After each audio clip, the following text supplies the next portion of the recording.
I'm watching just wonderful football, great crowd, good environment, two finely coached teams. From the 4, it's Delano Madison. He'll throw it back the other way. And Alessi down the left sideline, looking for some running room, finds it.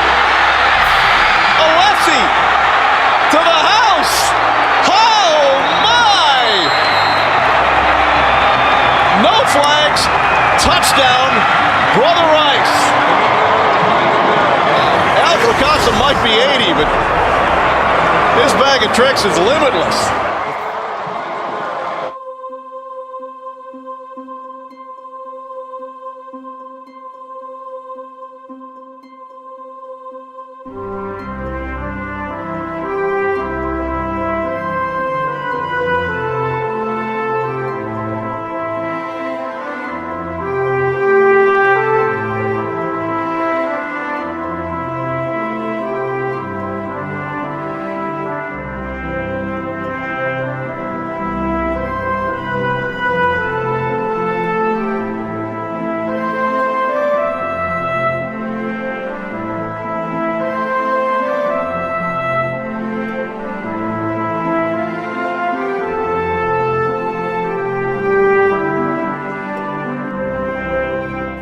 I want to welcome you to the very first in a series of brand new State Champs Sports Network productions, Legends.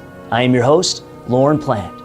Who better to start with than Al Fracassa, a name synonymous with winning. From his days as a young star athlete in the city of Detroit to his 44 years as head football coach at Birmingham Brother Rice, Al Fracassa has a legacy of leaders through the thousands of young men he mentored through discipline and devotion. This is Al Fracassa. I think he is the Lombardi of high school football. His ability to get inside of that kid and really pull things and draw things out of them is unique. When I think of Coach Fracassa, other than my father, he's the most influential person that I've ever had in my life, and that's a lot of coaches throughout my career.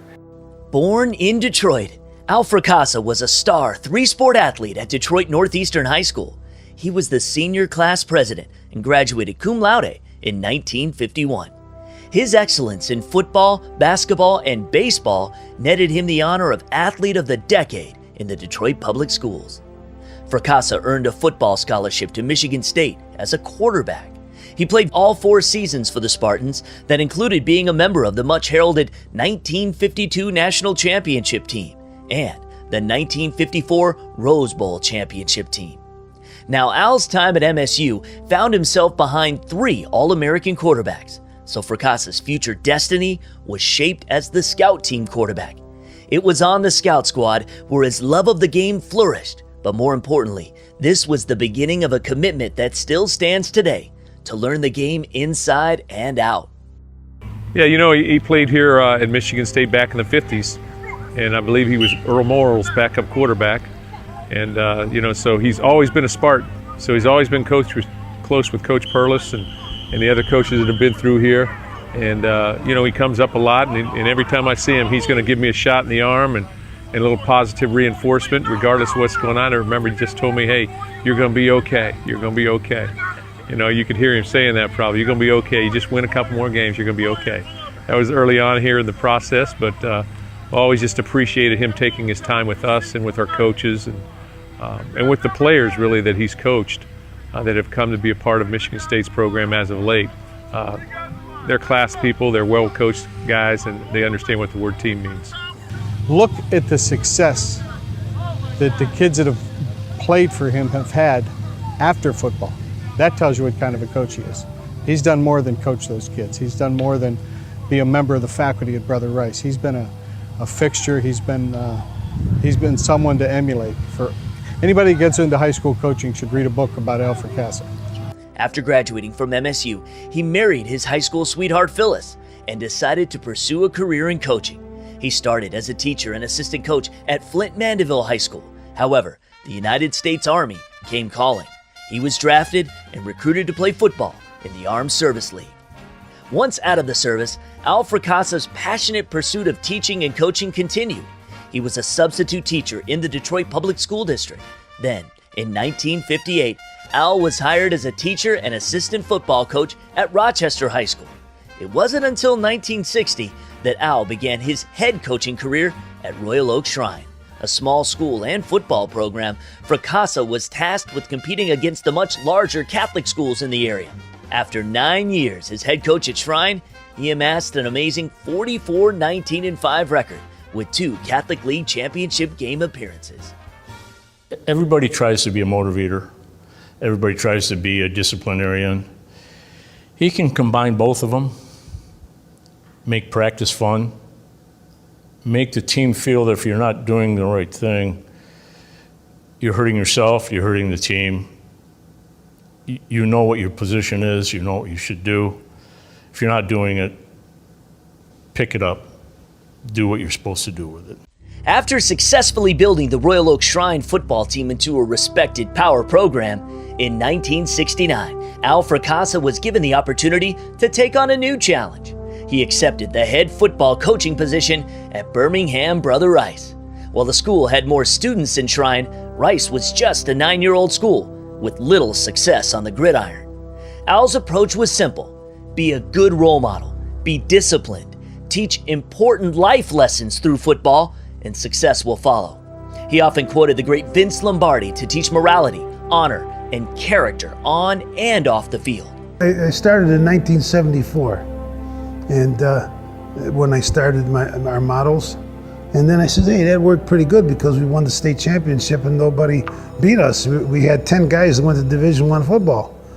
And then I kept the models up since 1974.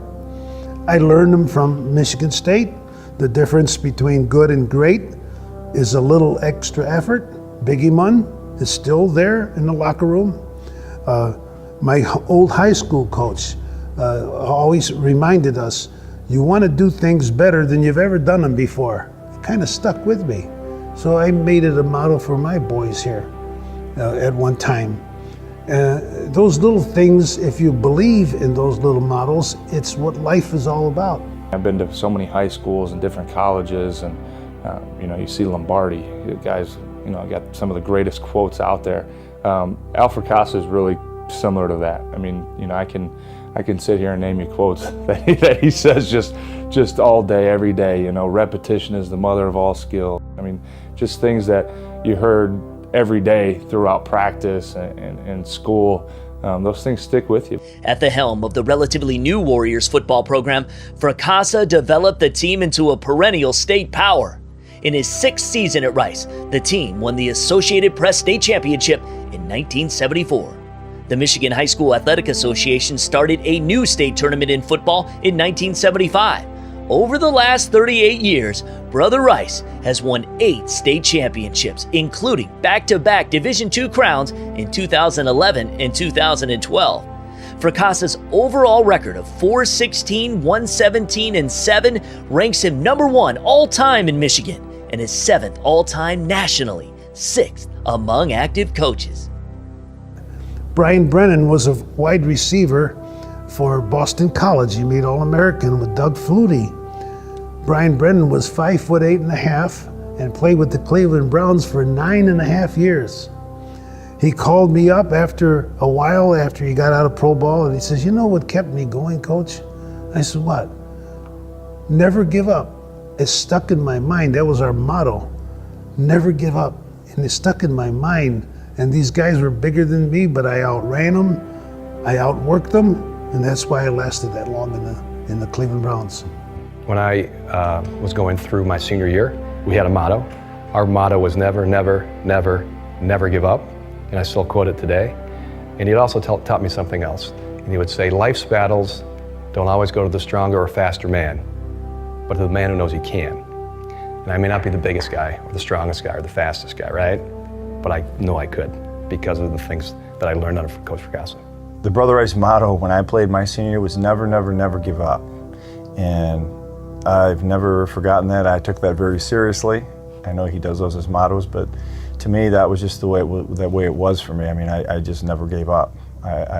Someone said you're not good enough, I'd go somewhere else. And to this day, and I try to instill that in my athletes, and I think that's something that he did a great job of instilling in me, is to have a great work ethic, and if you want something, you got to go after it, and don't take no for an answer. It's a test to your commitment. Are you committed to playing at a level, whether you're good enough or not, it doesn't matter. And I tell my own son this, I don't care how good you are, I just care how hard you try. And that's really the function of what Coach Fracassa was to me, is better yourself, push yourself. And that was, it was great. It was awesome. He's very meticulous. I envy the fact that he has this coaching book, and I call it like his coaching Bible. Every single minute, from practice plans to announcements to things that he wants to address with an individual player, is written in that book. I think it's an awesome attribute of his is the preparation and the meticulous nature of how he plans for each week. We have an ace reverse right. You remember we put it in that last day? Okay? Hey, there might be one time we're going to use it. Remember, Fly, you're going to be in it. We want a nice handoff, and we're going to go to the races, okay? Hey, you don't need a pep talk. You're playing hard. Let's keep it up, okay? Here we go. Let's go, boys. Hey, guys, let's go. The Michigan High School Coaches Association awarded its highest honor, the Jim Crowley Award, to Coach Fracassa in 2004. In 2005, Michigan State honored Coach with the Duffy Doherty Memorial Award for his lifetime achievement in amateur sports. Fracassa's career is studded with numerous prestigious national, state, and local awards. Among them, National High School Coach of the Year, NFL National High School Coach of the Year. Multiple times he was named the Michigan High School Coach of the Year. He's been a Detroit News Coach of the Year and is a Michigan Sports Hall of Famer. He was a Detroit News Michiganian of the Year honoree in 2009. I love the game of football, and I love sports. Baseball, I played baseball, I'm a basketball player. And I wanted to maybe continue my education. I went to Michigan State, and all I thought about, I wanted to be an All-American, number one. And if I couldn't be an All-American, then coaching would be the second thing I would love. Early in my career, they had this program where you nominate your high school football coach, and it kind of has to do with being a great, obviously having success on the field, but being a great man, being a great leader. And when I nominated him, I was sort of a marginal NFL football player, and I just assumed that some superstars coach was going to win just based on who they were. But I remember talking to the nominating or the committee that selected the coach, and they were talking about after they interviewed him and talked to him, they were just amazed, and they went around and talked to people that were around Coach, and I remember them saying they never really had they've never talked to so many people that had such an impact from one coach like that before. It was exciting and a really cool program that the NFL has done to sort of highlight. I think they understand about where these kids come from. Very rarely would the players talk about themselves. It was always what we did. And I think that's a reflection of the coach. Anytime I go out to a practice or even at a game, you'll see those alumni there and the amount of respect that those players, former players, show. I think that's just the hallmark of the program. I think when you look at the body of work, if I think you take the early teams, they're the same. They share so many qualities of the discipline, the character. And I think the amazing thing when you look at that is kids have changed from 30 years ago to today. Society has changed from 30 years ago to today. And for him to be able to really bridge those gaps and still have that same impact is incredible. Most coaches out there are all about football and all about, keeping their job and saving their job. Coach could care less about that. He wants to see guys grow up to be successful, and I think he's probably the only guy who doesn't realize how many lives that he's touched, and how many people he's changed. But it's just, from the first day, you understand what it's all about, and it's so much more than football. It's about family, friends, always doing the right thing. My favorite quote about him is probably, character is who you are when nobody's watching, and that's something that he says on the daily, and you remember those things. So, I can't thank a guy like that enough for what he did for me growing up. And his beliefs are still with me today. Al Fracassa's teams have had incredible triumphs on the field, but he is immortalized for the incredible positive influence he's had in molding the character of thousands of young men who were part of Brother Rice and Shrine's football programs. Many of his players moved on to be successes in college and professional football. Many more went on to be prominent leaders in the medical, legal, business, and other non-football endeavors. They all benefited from the mentorship and leadership of Al Fracassa. If you love something a lot with all your heart and soul, you can be successful. I don't care what it is. And this is what I try to preach to my kids. You gotta love it, because you're gonna work hard, you're gonna be exhausted, and you're gonna have to come back the next day and you gotta do the same thing over again. Now that takes a lot of hard work, and that takes a lot of courage, but what you're learning out there on that football field, it's gonna help you later on in life. You'll be thinking about that. What can you say about a guy? I mean, how many state titles has he won? How many games has he won? The longevity he's been able to have as a high school coach in this state, at a major institution in this state, plays a high level of high school football as you can get, and the success that he's had. I think that's the essence to Coach Fracassa. Is he's more interested in you becoming a good man than he is a good football player. As a young kid, you want to attach yourself, and you crave discipline. I do. I believe kids crave discipline. And having an opportunity to see those guys, and they would walk out with their gray half shirts, their helmets and their shoulder pads all in their right hand. They would be in two lines. And just the discipline in that, going out to their pregame stretch, it was incredible. And to say, how is that done? I mean, how do you work all this stuff with football, the X's and O's and all this stuff, and at the same time, get these kids coming off the bus doing that?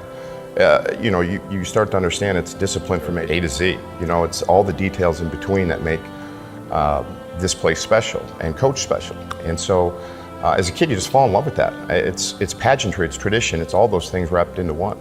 His record speaks for itself. The all-time winningest coach in the state of Michigan, check. How many state championships has he had in football? 9, check. How many athletes has he put into the major college programs? A lot, check. How many in the pros? Let's just go there. A number of people in the pros. His profile speaks for itself. What people don't know about Coach Fracassa is the sacrifices that he has made for all of us. He has sacrificed his family time, I'm sure, his personal time, his time with his wife Phyllis, to make sure that all of the Brother Rice Warriors are successful underneath him when he's coaching them in the afterlife. If you're the best guy on the team or the lowest rung on the team, if you're holding that blocking dummy or if you're the star quarterback, he treats you the same. And I think the star quarterback sees how Coach Fracassa is, and he understands humility and treats the guy that's holding blocking dummy with respect. I just thought maybe it'd be another challenge and maybe go somewhere else, But I liked it. The first 2 years, I didn't know. I didn't really know if I wanted to be in this situation. And then it got better and better. The good Lord was always there for me. And don't let anybody tell you, when you pray, good things happen.